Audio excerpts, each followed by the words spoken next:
On s'applique dans cette classe de 2e maternelle. À quelques jours de la fin de l'année, certains ont déjà la tête en vacances. Mais derrière cette apparente tranquillité, le déroulement de la rentrée prochaine risque, lui, d'être perturbé.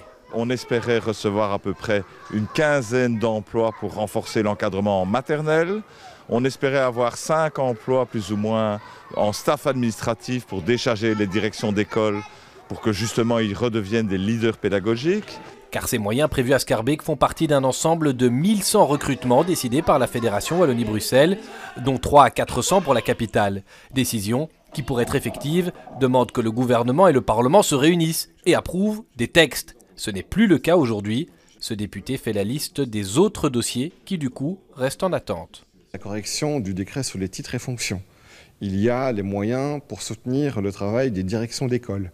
Il y a tout le nouveau cours de citoyenneté et de philosophie pour le secondaire.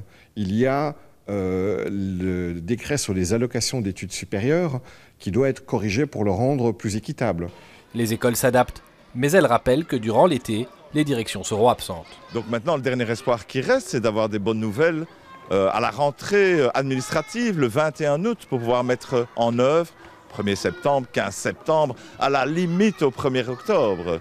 Mais si tout reste bloqué, je crains qu'on perde une année scolaire. Certaines communes nous ont confié anticiper les renforts par des avances sur fonds propres. À Schaerbeek, qui accueille quelques 10 000 élèves, encadrés par 900 professeurs, on n'en a pas les moyens.